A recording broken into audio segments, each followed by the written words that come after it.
नमस्कार, कशिश न्यूज देख रहे हैं आप और मैं हूं आपके साथ तान्या चौधरी। वक्त हो चला है मिड डे का।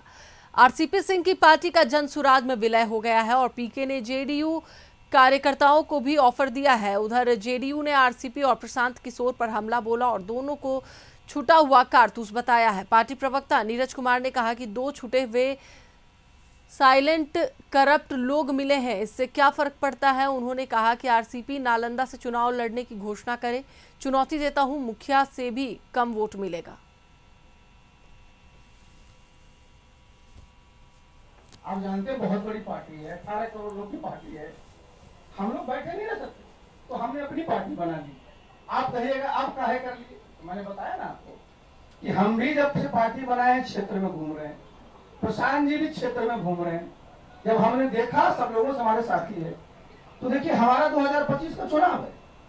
हम अगर बहुत वर्षों तक मेहनत करेंगे तो फैलाए हुआ है, लेकिन जब हम दोनों मिलते हैं, जो इनकी खासियत है जो हमारी खासियत है, तो जो काम हम 5 साल में कर सकते थे वो 5 महीना में हम कर सकते। बहुत चीजें की बात।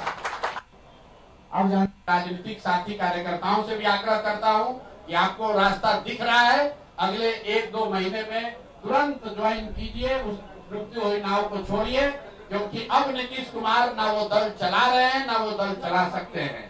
सरकार अफसर चला रहे हैं और जनता दल यूनाइटेड 4-5 ऐसे ठेकेदार चला रहे हैं ना जिनका राजनीतिक अनुभव है, ना उनको कोई राजनीति से उनका सरोकार है। उनका सरोकार बस इतना ही है कि जितना हो सके बिहार को लूट लो 4 महीने में, क्योंकि इसके बाद तो व्यवस्था बचने वाली नहीं है। इसी के साथ मैं अपनी बात खत्म करूंगा। आज के दूल्हा, आज के नायक आरसीपी साहब हैं। एक बार फिर से इनका तहे दिल से शुक्रिया और धन्यवाद अदा कर रहा हूं। आरसीपी सिंह की पार्टी का जनसुराज में विलय हो गया है और पीके ने जेडीयू कार्यकर्ताओं को भी ऑफर दिया है। उधर जेडीयू ने इस पर बयानबाजी भी की है। आरसीपी और प्रशांत किशोर को लेकर उन्होंने कहा कि दोनों को छूटा हुआ कारतूस बताया है। पार्टी प्रवक्ता नीरज कुमार ने कहा कि दो छूटे हुए कारतूस एक साथ आए हैं। साइलेंट करप्ट एक साथ हो रहे हैं, साइलेंट करप्ट है ये लोग। अशांत किशोर 13 कंपनियां तेलंगाना की जिससे माल डिलीवर किए। हम इस्लामपुर में चुनाव हार रहे थे, आरसीपी सिंह जमीन खरीद रहे थे। तो ये लोग तो निराश, हताश, छूटा हुआ कारतूस, बेचैन आत्मा, ये लोग जमा होते रहे। और मैं तो चुनौती दे रहा हूं कि ज्वाइन ही नहीं करिए, नालंदा के कोई विधानसभा से अपनी उम्मीदवारी घोषित कर दीजिए। मुखिया से चुनाव वोट कम नहीं आया तो मैं राजनीति करना छोड़ दूंगा। दो साइलेंट करप्ट एक साथ हो रहे हैं, साइलेंट करप्ट है ये लोग। अशांत किशोर 13 कंपनियां तेलंगाना की जिससे माल डिलीवर किए।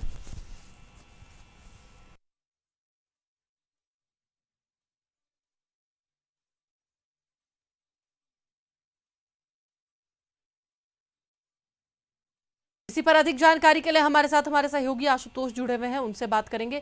आशुतोष, अब आरसीपी सिंह की पार्टी और जनसुराज में विलय हो गया है और पीके ने जेडीयू कार्यकर्ताओं को भी ऑफर दिया है, क्या है पूरी जानकारी?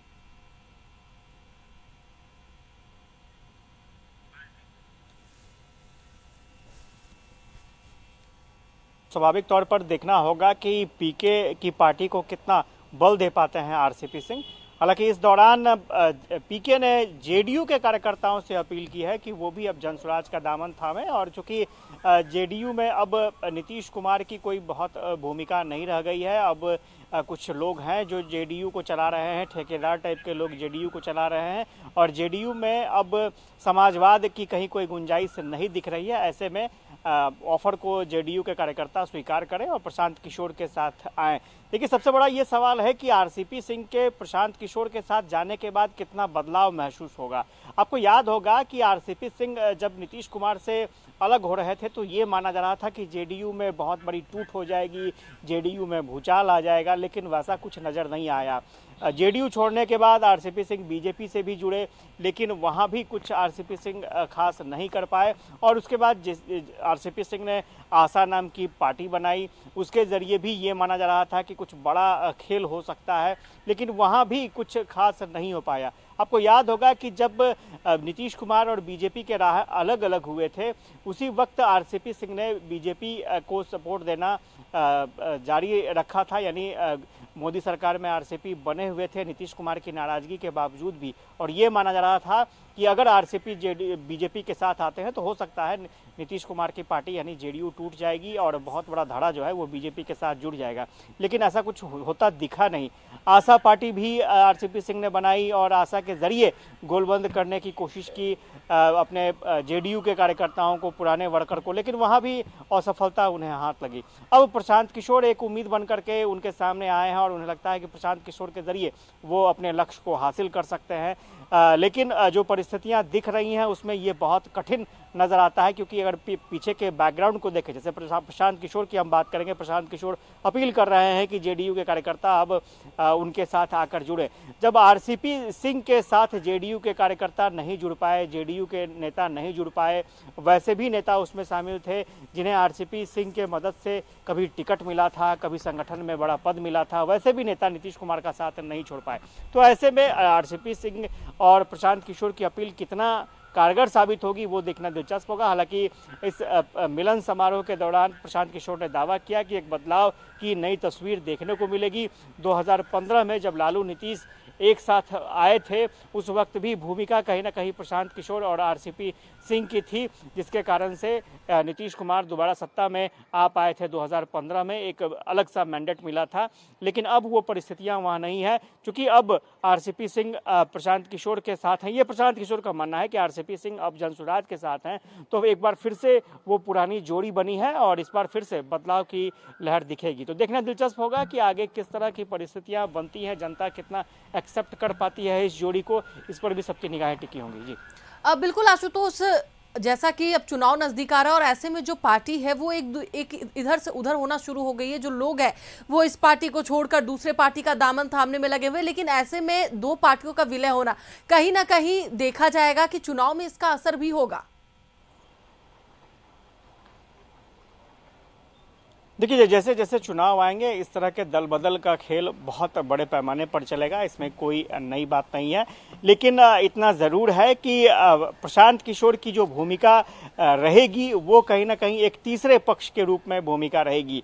पहले एनडीए और इंडिया गठबंधन के बाद एक तीसरा पक्ष हो सकता है। प्रशांत किशोर उस भूमिका को तलाशने में लगे हैं और अपने कुनबे को मजबूत करने की कोशिश कर रहे हैं। और स्वाभाविक तौर पर जैसे चुनाव में हर एक दल की यही इच्छा होती है कि वो ज़्यादा से ज़्यादा लोगों को खुद से जोड़े और अपने संगठन को मजबूत करे। अब देखना होगा कि प्रशांत किशोर का जो संगठन है वो कितना अपनी राजनीतिक मजबूती, अपनी दावेदारी दिखा पाएगा। आपको याद होगा पिछले दिनों गांधी मैदान में बहुत बड़ी रैली थी, प्रशांत किशोर अपनी ताकत की आजमाइश कर रहे थे और रैली में मन मुताबिक लोग नहीं पहुंच पाए। हालांकि आरोप प्रत्यारोप का दौर रहा कि जिला प्रशासन सरकार की तरफ से उनको लोगों को रोक लिया गया और अलग अलग तरह की बात की गई। उसके बाद फिर से प्रशांत किशोर अपने यात्रा पर, पद यात्रा पर निकले हैं।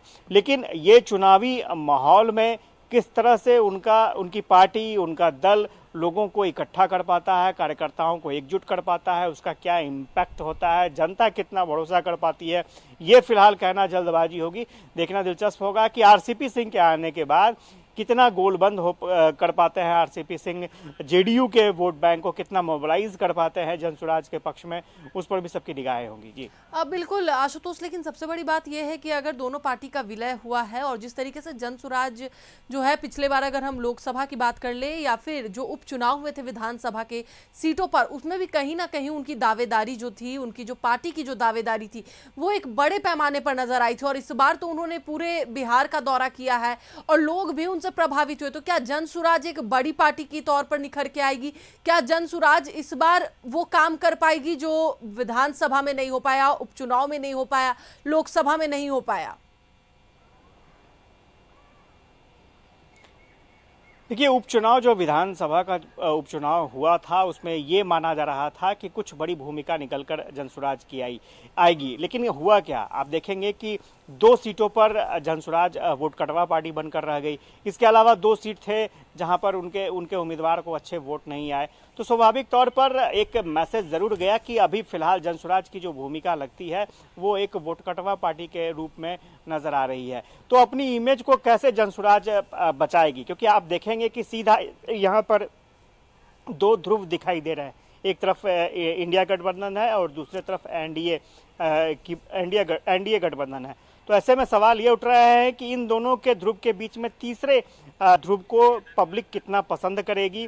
स्वाभाविक तौर पर इसमें कोई दो राय नहीं है कि प्रशांत किशोर यात्रा कर रहे हैं, जनसंपर्क कर रहे हैं, लोगों के बीच अपनी पैठ बनाने की कोशिश कर रहे हैं, लेकिन सवाल यही है कि जनता कितना एक्सेप्ट कर पाएगी। और इसमें कोई दो राय नहीं है कि जब भी बिहार में वोटिंग होगी वो कास्ट के आधार पर होती है, रिलीजन के आधार पर होती है। और ये इंडिया गठबंधन की बात करें, एनडीए की बात करें, अपने अपने तरीके से सभी समाज के सभी वर्ग को साधने की कोशिश सभी दलों की तरफ से। आपने सही कहा कि लगातार जनसुराज सभी समाज के लोगों को साधने की कोशिश कर रहा है। फिलहाल बहुत बहुत धन्यवाद। तो एक बार फिर से आपको बता दें, जनसुराज लगातार अपनी पार्टी में लोगों को ला रहे हैं और ऐसे में आरसीपी सिंह की पार्टी जो है वो भी अब जनसुराज में विलय हो गई है। तो कहीं ना कहीं जनसुराज को इस बार विधानसभा चुनाव में कहीं ना कहीं कुछ फायदा जरूर देखने को मिलेगा।